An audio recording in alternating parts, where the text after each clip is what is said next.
If more people were weird like him, wouldn't we have a much better world?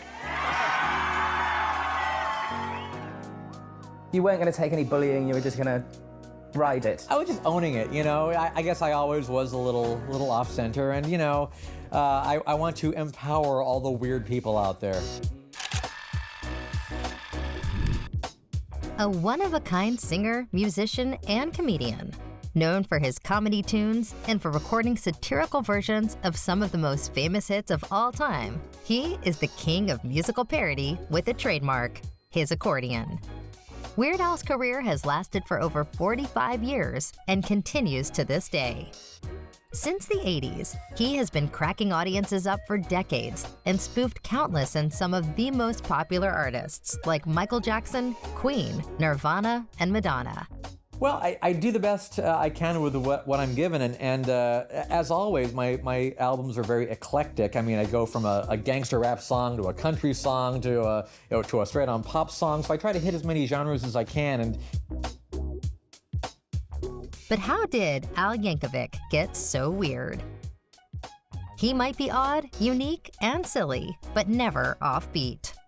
It's pretty crazy. This is one of those things, I've had an amazing year, and this is one of those things that I never dreamed in my life would ever happen. It just... Hi, this is Weird Al Yankovic, and you're watching The X. No, because it all started off because you were taught how to play the accordion. Am I right? It is, yeah. So how did playing the accordion lead to all this?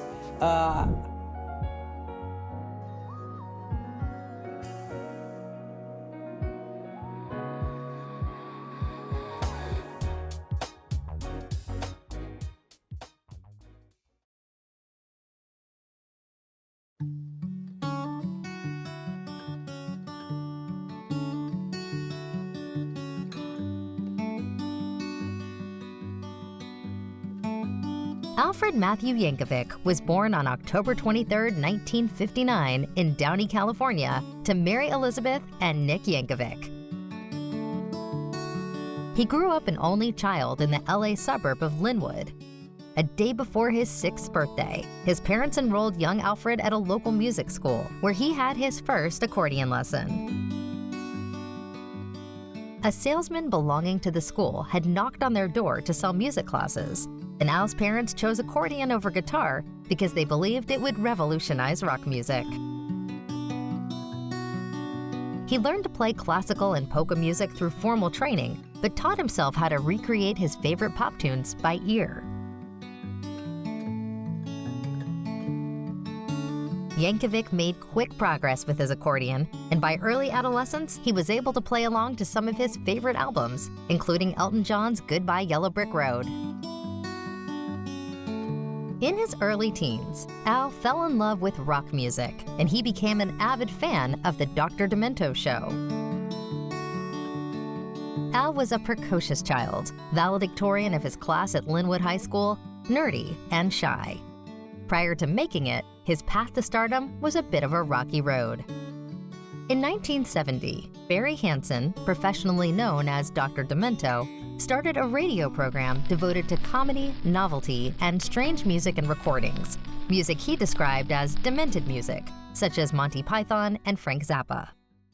When I do a live show, we of course take advantage of the opportunities to do things that are visual as well as just strictly audio. We show movies, and I like to think that I select films in the same way as I select records. Very much the same subjective qualifications apply. We try and show things that are lighthearted and funny and trippy and things like that, and they'll range from classic cartoons to some of the zanier creations of modern-day dimensions and eventites. When he was around 13 years old, Al tuned in to the Dr. Demento show and was instantly mesmerized by people like Spike Jones, Alan Sherman, and Stan Freberg. He was immediately hooked. In the late 70s, he obtained a bachelor's degree in architecture from California Polytechnic State University, but his heart was always in music. Demento would later play a pivotal role in helping Weird Al gain a widespread audience. Well, I never really anticipated making a career doing what I do. I mean, I always was very, very sort of adult-minded. I thought that, I would grow up someday and have a real job. I got a degree in architecture. I thought, hey, I'll design buildings for a living. But, that wasn't really my passion. And I got a few lucky breaks here and there, and it was sort of an accidental career. I kind of built up a cult following through a syndicated radio show in the States called the Dr. Demento Radio Show. And he played all sorts of comedy and novelty and odd things on his show, and my music fit right in. And I kind of built up a fan base through that and was able to get a record deal eventually. But it wasn't anything that I really had calculated or really strove to do. It just sort of like, I sort of went down that path and I found myself, with a record deal and a career. And it kind of amazes me that, several decades later, I'm still doing this. With the Dr. Demento show as an inspiration, Al started to DJ for the campus radio station KCPR. Al was a loner, and due to his eccentricities, he earned the nickname Weird Al from some of his dorm mates, who saw him as some kind of enigma. But he had his own sense of humor, and he had always wanted to be an entertainer, a performer. Although the station had a music system itself, Al totally ignored it and played what he wanted. He had also begun to develop a number of characters and skits that the school management deemed politically incorrect. Al was a rebel. He gave the nerds confidence and hope. Weird Al embraced his new nickname and soon adopted it as his professional handle. Indeed, it was a perfect fit. Yeah, well, I first got the nickname Weird Al in college. I think sometime during my freshman year, they were calling me that in the dorms. I don't know why. But the next year, I took it on professionally as an air name because I was on the college radio station. And everybody had some kind of wacky name like Macho Mike or the Sheriff or something like that. And Weird Al, yeah, it seemed appropriate because I was playing sort of weird music. But that was sort of it, because as soon as I was doing the Weird Al show, it was like, there goes Weird Al. And it just kind of followed me around to this very day. In 1976, Hansen spoke at Yankovic School, where the 16-year-old gifted the radio host with a demo tape of home recordings. Al got his first spin on the radio when Demento played his homemade tape, Belvedere Cruising, an accordion-driven pop song written about the family's car, on the air. Demento had said that while it wasn't the greatest submission he had ever heard, the accordion stood out, and he saw some spark and creativity in there. No, because it all started off because you were taught how to play the accordion. Am I right? It is, yeah. So how did playing the accordion lead to all this? I got accordion lessons at a very early age, which I think probably warped me for the rest of my life. I mean, if I took guitar lessons, I might have taken a whole different path in life. But as an accordion player, I was very much an outsider. For some odd reason, my friends really didn't want an accordion player in their band, so I had to kind of come up with my own direction. And I learned early on that people thought it was kind of funny when I played rock and roll songs on the accordion. Never quite, worked out. The juxtaposition was always kind of humorous to people. So that's when, I think that was probably when I first started doing the polka medleys. I would do polka medleys of all the, the popular pop and rock songs of the day. And people thought that was funny for some reason. This inspired Al to write and record more of his song parodies, and he started spinning a mixture of novelty and new wave hits. Just weeks later, Dr. Demento received another submission from Al with a song titled School Cafeteria. The tune quickly made his top 10 most requested list. Al overcame his shyness as he started to do some performances on the accordion in the dorm that were enthusiastically received. Those performances inspired concerts for a larger audience, and in October 1977, with his friend Joel Miller at his side, they started playing music together at the campus coffee house. Suddenly, he was speaking to hundreds of people through his music, and they loved it.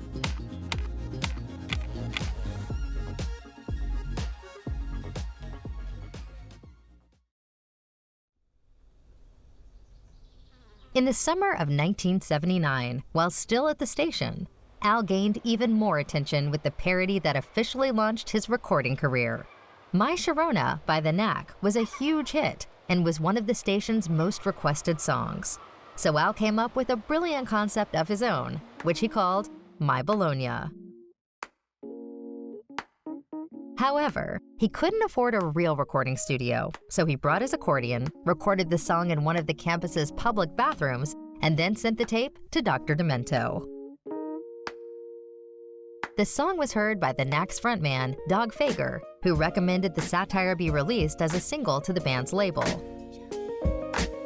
So later that year, Al's first single was released, and Capitol Records offered him a recording contract. The song that followed was an eccentric take on a Queen's classic, Another One Bites the Dust, titled Another One Rides the Bus. It premiered on the radio and got an instantaneous success. Riding in a bus down the boulevard and the place was pretty packed. I couldn't find a seat, so I had to stand with the perverts in the back. You were smelling like a locker room, there was junk all over the floor. We're already packed in like sardines, we're stopping to pick up more liquor. Another one rides the bus, another one rides the bus, and another comes on, and another comes on, another one rides the bus. Hey. Al continued to rise in fame. In 1981, he was flown to New York to perform the song live on national TV. He and his drummer, Bermuda Schwartz, appeared on The Tomorrow Show, hosted by the late Tom Snyder. Yankovic, how do I say it? Come on. You can just call me Jungle Beast. Jungle Beast? Who are you, by the way? I'm Gloria. this? Gloria Pryor, Showbuzz International Entertainment TV. Darn nice to meet you. Now, should I call you Jungle Al because of these wonderful abs and Well, you know, biceps that Arnold you're has showing? been my personal trainer for many years now, so it always makes me happy when he finds the time to do, little movies like this.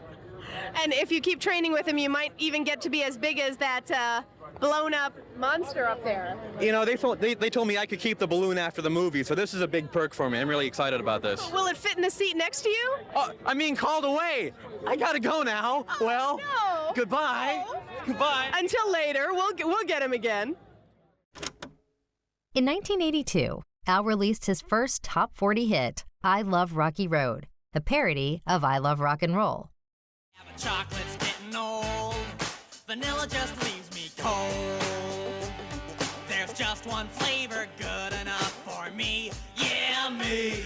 Don't give me no crummy teaspoon, I know what I need. Baby, I love Rocky Road, so won't you go and buy half a gallon, baby? I love Rocky Road, so have another triple scope with me. Ow!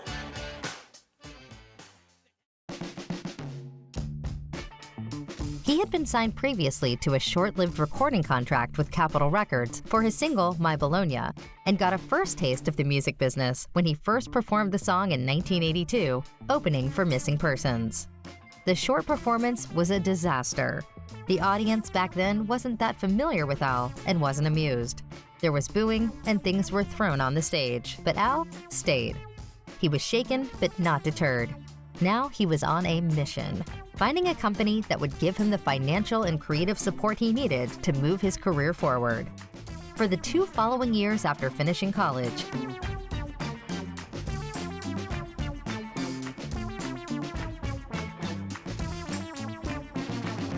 he and his friend Jay Levy knocked on the door of every record company in town to see if they were interested in signing him as an artist. Finally, he signed with Scotti Brothers Records, with which he released his first complete album, his self-titled debut in 1983, which included a parody of Tony Basil's hit single, Mickey. When they started playing, Al's band was a hard-driving band with a crazy comedic edge, and as things grew, they became more versatile. With electric costumes and special effects on stage, they became more of a theater production. But even though the band was doing comedy, they were no joke. Its musicians proved to have a tremendous amount of skill and craft. The lyrics were funny, but the music was great. Al's career began around the same time that MTV was blooming. In the early months of 1983, the video network started making images and visuals as important as the music in creating pop stars. For Al, it was the right time and the right place. Ultimately, much of his success resulted from his skilled use of music video, a medium that was not available in the era of Spike Jones or Alan Sherman. His comedic video for Ricky soon took his recording to another level. With video clips full of sporting garish and goofy mannerisms, MTV firmly established Yankovic's zany public persona. Hey, Al! Yes? Oh, hold on just a second. You so inspired to do your hair like this. I just woke up with a bad hair Al, day, you this know? way, please. How you doing? Okay, now get together with your date. Cheers. Always find something odd for my collection to spin. And then let's not forget, of course, the live performers. We always have a few on every show, or one who is often featured on the live shows is Weird Al Yankovic, who's given us such modern-day classics as Another One Rides the Bus and My Bologna and I Love Rocky Road. His specialty is taking rock and roll hits and writing new lyrics to them and then performing them with his accordion, which is quite hilarious if you've ever heard heavy metal played on the accordion. And he has a band, and they always do a good show.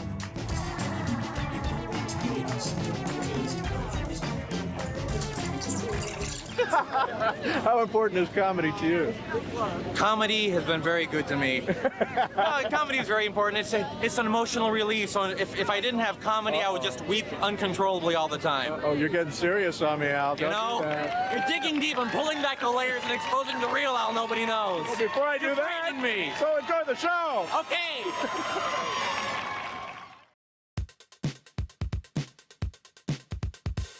Now Al was just waiting for his next big idea to show up. At that time, Thriller by Michael Jackson was destined to become the biggest selling album of all time. So Al decided to scoff his single, Beat It, calling the parody, Eat It. The song was complemented by a groundbreaking music video, in which he even used the same actors and sets, and mocked the original Beat It clip scene for scene.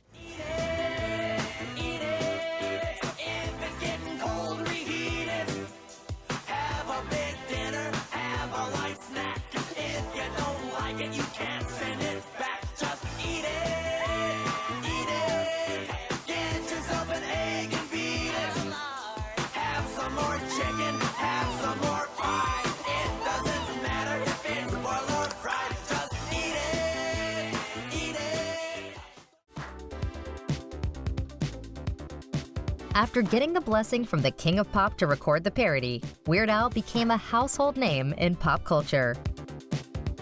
The song earned Yankovic his first Grammy Award in the Best Comedy Recording category and made him a recognizable figure internationally. His sophomore effort and second album that included the hit dropped in 1984, titled Weird Al Yankovic in 3D. It reached the top 20 on the Billboard 200 chart. With his sense of style, Al had become memorable, and he was soon in demand as a video director for other artists, including Ben Folds, Jeff Foxworthy, the John Spencer Blues Explosion, Hanson, and the Black Crowes. By the mid-'80s, things were looking good for Yankovic. Up next was 1985's Dare to Be Stupid, the first comedy record released on CD. Despite mixed reviews, it spawned another of Al's most enduring singles, Like a Surgeon, the parody he made of Madonna's Like a Virgin. I'm a quack that is grace of the AMA, 'cause my patients die. Yeah, my patients die before they can pay. Like a surgeon, hey, cutting for the very first time. Like a surgeon. That same year, he starred in a mockumentary about his life called The Complete Al. This was followed by the critical and commercial flop Polka Party in 1986. The album failed to impress his fans, and people questioned his depth as an artist, but Al didn't give up and decided to give it another shot. His career was rejuvenated in 1988 with the album Even Worse. The well-received effort reached the top 30 on the Billboard 200 and also generated the hit Fat, his take on another Michael Jackson song, Bad. The single and video parodied the lavish Martin Scorsese-directed clip for Jackson's hit, and was even shot on the same subway set used by Jackson.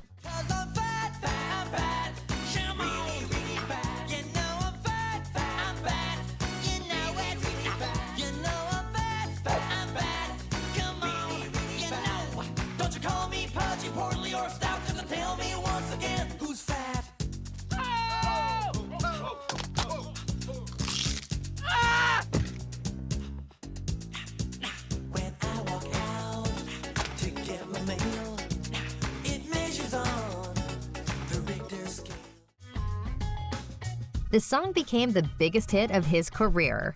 That's music video brought Yankovic his second Grammy. Yeah, I always get permission when I do parodies, and Michael Jackson was no exception. I mean, he approved both parodies, Eat It and Fat, and I got to meet him a couple times since then.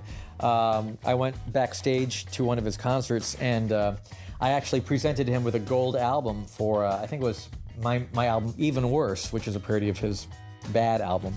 And, you know, I meant well by it, but looking back on it, it was like, does Michael Jackson really need another gold album for his collection? He was probably like, oh, thank you, I'll just throw it on the pile, you know. With a sustained success in the video world, Al and his manager Jay Levy decided that it was time to make a film. They need is a new station manager. No, not him. Forget it. No way. A man of action. A man of courage. A man of vision. What's your name? Billy. Billy what? What they get is a man so desperate, he'll put anyone on the air. Hey, Stanley. Yeah, George? How would you like your own TV show? Weird Al's timeless sense of humor translated into a 1989 feature film called UHF, which he co-wrote and starred in, and which became a cult classic when its VHS version was released, but performed badly at the box office. This sent him into an extended period of silence. I haven't really heard much of anything lately. I've been kind of out of the loop a little bit, but I'm planning to replug myself into pop culture very soon. He returned 3 years later in 1992 with Off the Deep End, his 7th album studio, which featured the top 40 hit song and video parody of Nirvana's landmark single, Smells Like Teen Spirit. Smells Like Nirvana brought him to another level. Smells Like Nirvana made Nirvana feel like they had arrived. No matter how many original songs you think Al has written, I assure you, there are more than you think. Well, for the shot-by-shots recreations, obviously, we have to be very careful to emulate everything. I mean, the attention to detail is what makes a lot of those videos. When we did the Smells Like Nirvana video, we used the same exact soundstage that Nirvana used. We used the same, several of the same cheerleaders, the same guy that played the janitor, even a lot of the same extras. So that kind of detail is kind of what helps the joke along, because you can see that it's very similar to the original, but it's just tweaked a little bit to make it funny. A renewed sense of purpose led to 2 more studio albums, Alapalooza and Bad Hair Day, featuring the successful singles Jurassic Park and Amish Paradise, a chart-topping cult favorite that became the source of one of the biggest controversies of Al's career. When Al first started, it was tough for him to get permission from artists. But as he became bigger and bigger, less and less artists turned him down. However, one artist did turn him down on multiple occasions: Prince.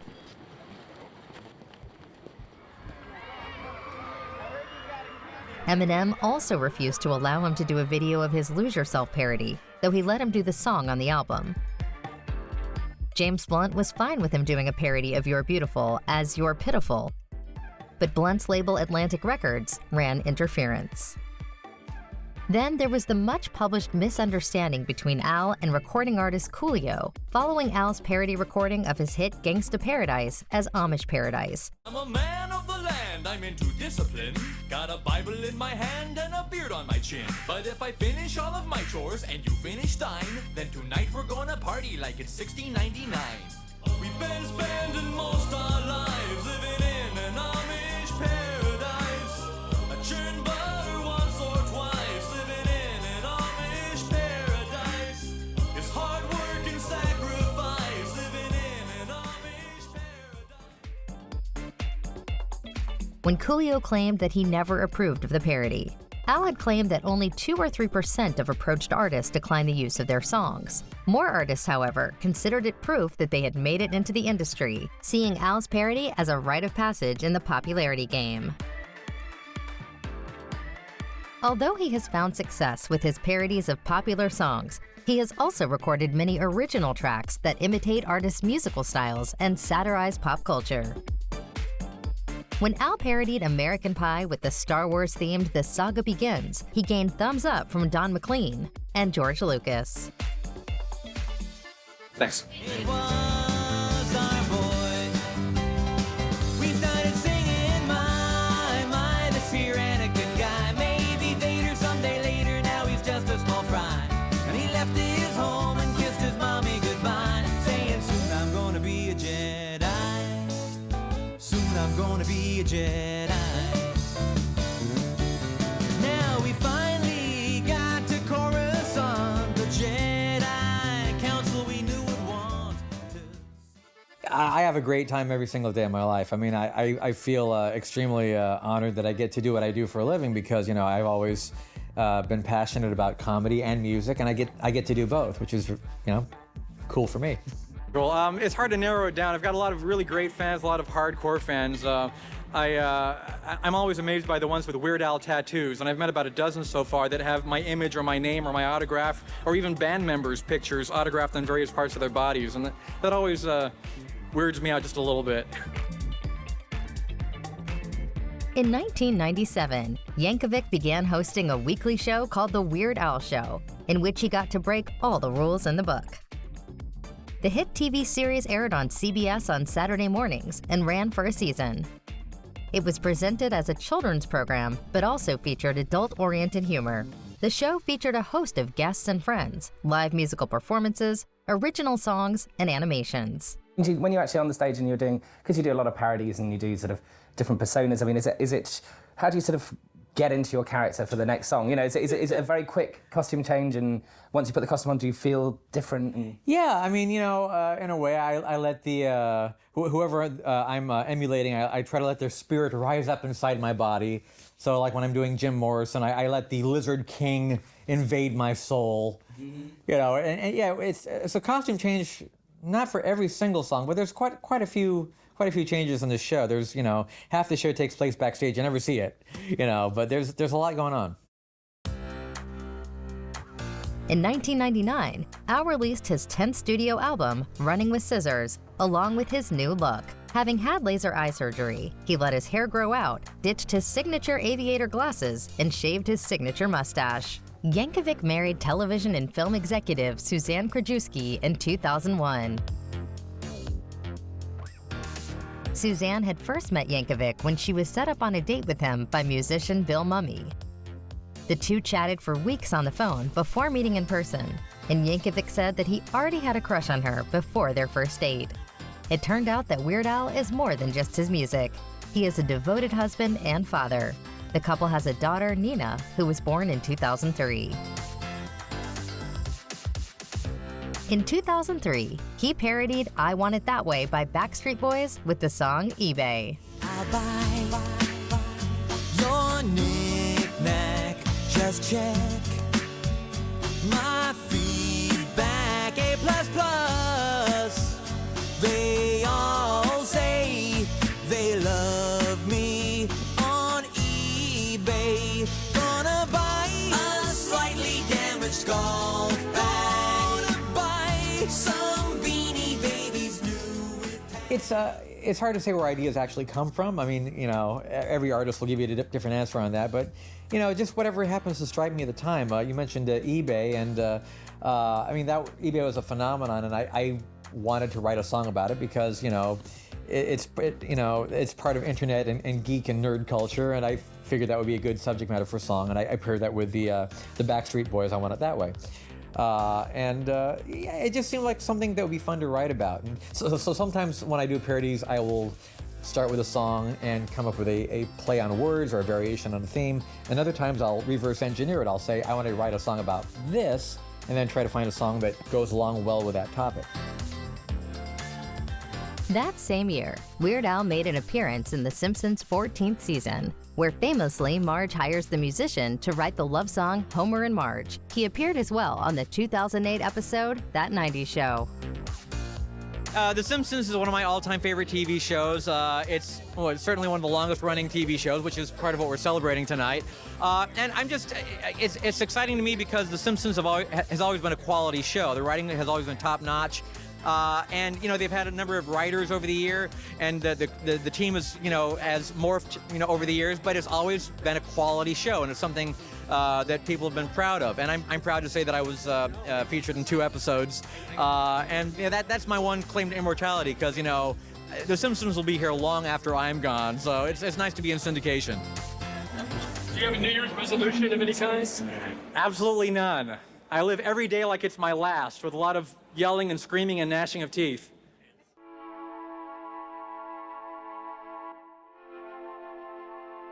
On April 9th, 2004, his parents, Nick and Mary, aged 87 and 81, were found dead in their home, having accidentally succumbed to carbon monoxide poisoning after starting a fire in the fireplace with the flue closed. Al had been on tour when the tragedy occurred. The news of their death left him devastated, and he described the grief as indescribable. But he received an overwhelming outpouring of love from his fans. Al credits his father for positively shaping his attitude toward life, with the belief that pursuing what makes you happy is the key to success. He quickly bounced back.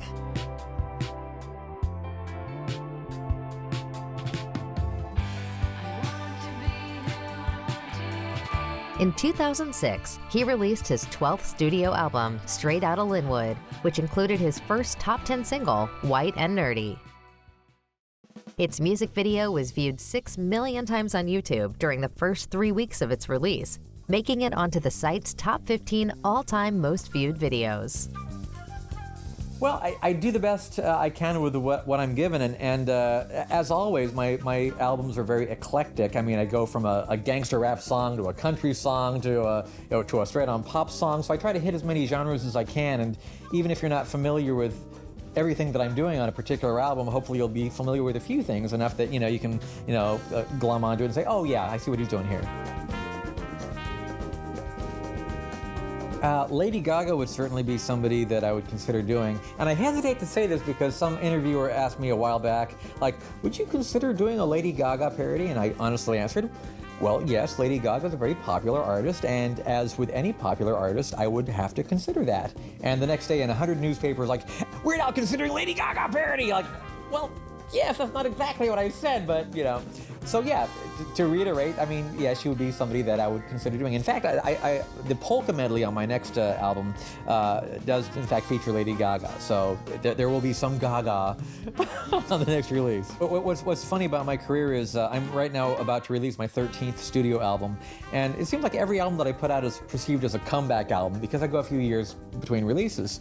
And what's also funny is every album that I put out, a whole new generation of kids discovers me.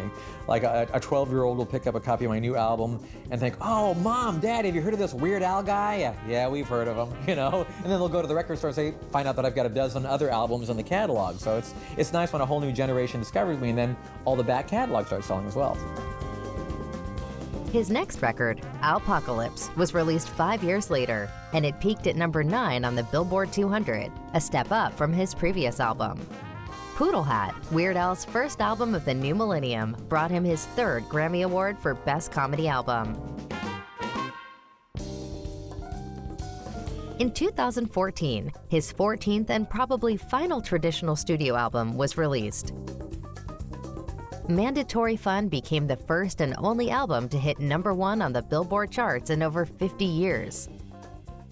Although it marked the end of his record deal, Al promised more releases on more modern platforms and EPs. Well, YouTube is great for people that have ideas and songs they want to get out there. It's really leveled the playing field because they aren't they don't have to go through some men in suits in some big building somewhere that say, yes, we'll put your song out. I mean, if they want to get their song out, they just upload it. And if it's good, the cream rises to the top, as they say, and people will get to see the material. It does make it a little bit harder for me because it means that never again will I be unique in doing a song parody. It takes me a while to get my material out there, and certainly, by the time I've done a parody of a particular hit song, there probably are 10,000 other parodies of that song on YouTube. So I'll never again be the first person to do a parody of anything probably, but I will continue to strive to be the best. In addition, the single World Crimes debuted in the Billboard Top 40, making Al one of only 4 artists to have had top 40 singles in each of the last 4 decades, the other 3 being Michael Jackson, Madonna, and U2. Well, to speak what you were alluding to, I mean, yeah, that's another sort of a pet peeve of mine. Well, not a pet peeve as much, but I mean, it's more of a challenge for me because back when I started out, it was easier to determine what the hits were and who the superstars were. I mean, there were a handful of big name artists, Michael Jackson, Prince, Bruce Springsteen, Madonna, and there's certainly still big stars to this day, but I don't think quite as many actual superstars because our whole culture has gotten so segmented, radio's gotten very compartmentalized, there's not as many shared communal pop culture experiences, so it's kind of gotten harder to determine what the hit songs are and even who the big stars are anymore. The release also earned Weird Al his 4th Grammy Award, and his mandatory world tour saw him perform 200 shows in the space of 9 months, including 2 nights at the Hollywood Bowl and a sold-out gig at New York's Radio City Music Hall. It's interesting what's happened in the music business because, you may have heard this rumor, the music business is kind of in trouble the last decade or so. It's been coming into some hard times, and it used to be, back when I was starting out, that you would tour to support the albums, and now it's sort of flip-flop tour. Now you release the album so you can tour. And that's large. I mean, I still make money with the recordings, but I mean, touring is sort of like what a lot of artists, I think, kind of look toward to. It's sort of their bread and butter at this point. So the touring has become more and more important, and the live shows have gotten, for me personally, have gotten kind of bigger and better every time out. So we try to give it everything we got every time we head out on the road. With an open-minded attitude to the changing nature of the music industry, Weird Al appeared to be more culturally relevant than ever. That same year, GQ made him one of its Men of the Year. It's pretty crazy. This is one of those things, I've had an amazing year, and this is one of those things that I never dreamed in my life would ever happen. This whole year's been surrealistic, and this is kind of the icing on the cake.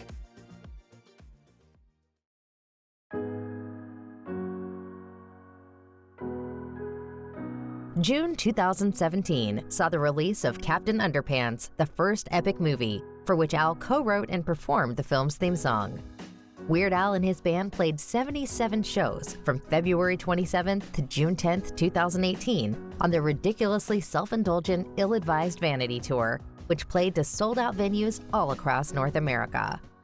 In 2019, he followed up with his most extravagant tour ever, Strings Attached, where he and his band were backed for each of their 67 shows by female singers and a full symphony orchestra. In recent years, Al has remained active as a recording artist, and over the years remained a staple of film and television.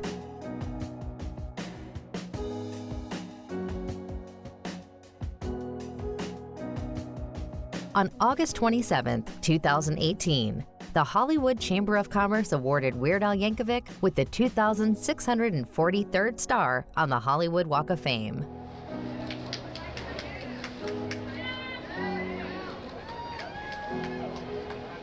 Weird Al Yankovic Day?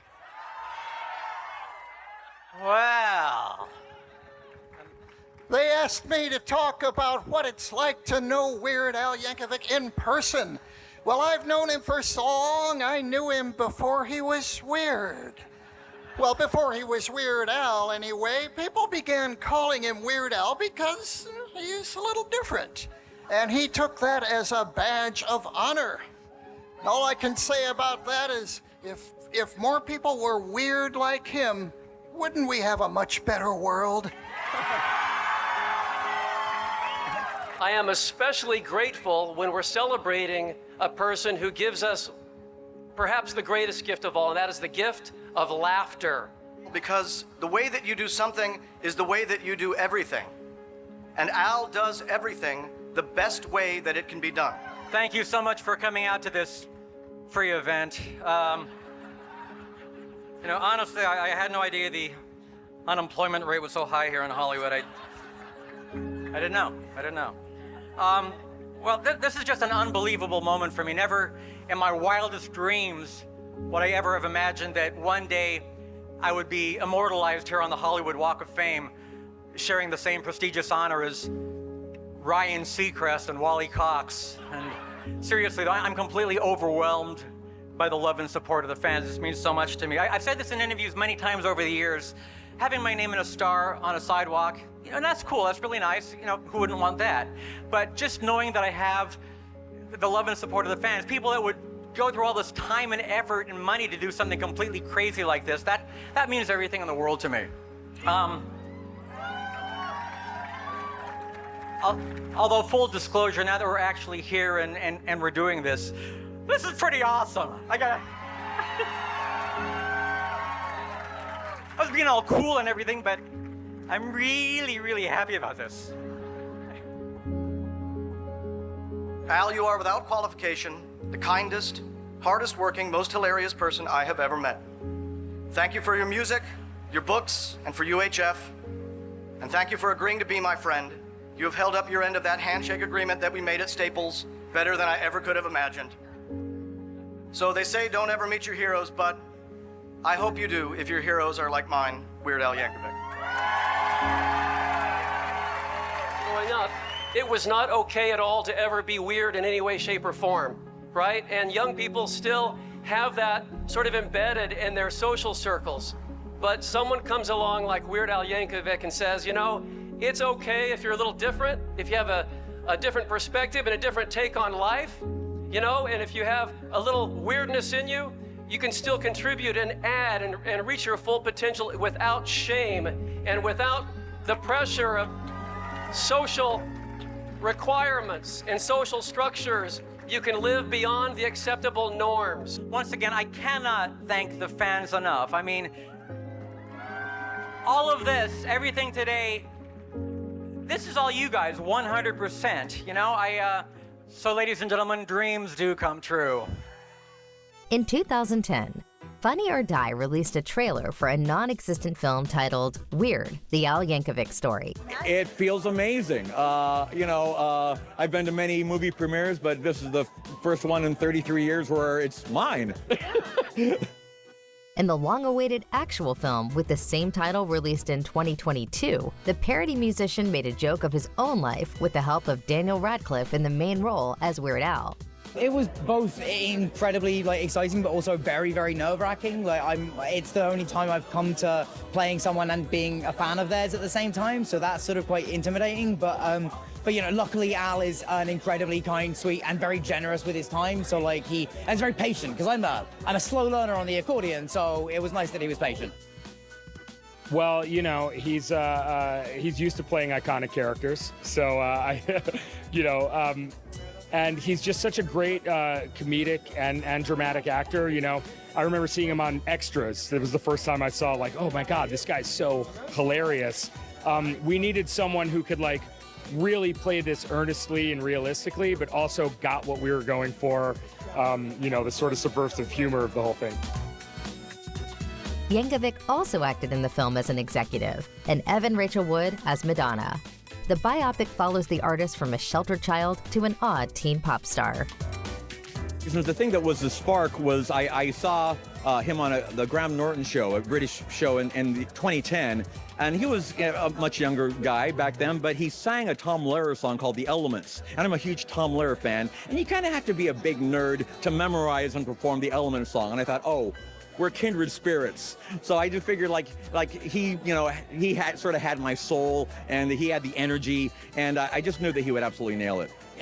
He does great in the movie. I mean, you know, I taught him basically how to play the songs he needed to play in the movie. And beyond that, I don't know if he's still keeping up his lessons or not, but he seemed to enjoy playing it. So maybe that's something that'll be part of his life now. I mean, honestly, the accordion was like it was tricky. Like I did enough. I cannot play the accordion. I can do enough for the specific moments in this film. But I'd also say just like the general pace of the film meant there was, you know, the fight scenes, all the choreography we were learning, everything had to be sort of done at a real pace. But I credit to Eric, our director, like he's so prepared, and I don't know how we would have got it done without him. I think a lot of people are going to come into it expecting a real spoofy, like airplane version of you know, like a biopic parody.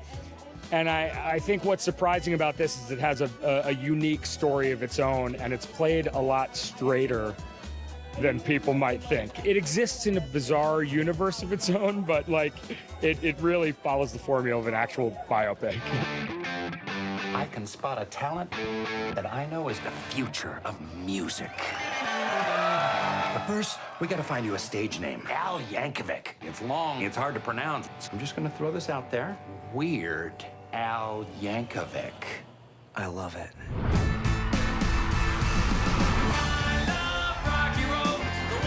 Weird Al has taken the world by storm. Do I know you? Madonna, I was wondering if you were going to do a parody of my song. Few would have guessed that the shy accordion-playing teenage boy would go on to become a pop culture icon and the best-selling comedy recording artist of all time, selling over 12 million albums. Now an accomplished musician in his own right, he has come a long way. In the world of novelty records, the 4-time Grammy winner is the foremost song parodist of the MTV era, a king who has scored smash after smash over the course of an enduring career. The unlikely superstar is perhaps the most improbable preserving comic icon in modern history. With charm, originality, and intelligence, he has always kept up with modern trends in comedy and music. Weird Al Yankovic changed music literally, and he keeps rocking. Done it better. I'm very, very proud to be here and to say that this man's career began on the Dr. Demento show. Still on the air, by the way. DrDemento.com. Hey! New album, Dr. Demento, covered in punk, but I'm entirely here to salute the greatest, Weird Al Yankovic.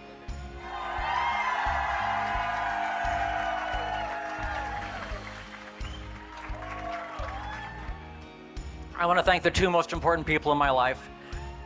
My amazing wife, Suzanne, and my equally amazing daughter, Nina. Suzanne, thanks for putting up with me when I'm in my creative mode, when I'm lost in my own world, staggering around the house like a zombie in a Simpsons bathrobe, his eyes glazed over and randomly bumping into things. I'm sure that's not what you signed up for. And Nina, thank you so much for putting up with years and years and years of horrible dad jokes. I can't even begin to imagine how horrible and torturous that was for you, and I'm truly deeply sorry. I love you both so much.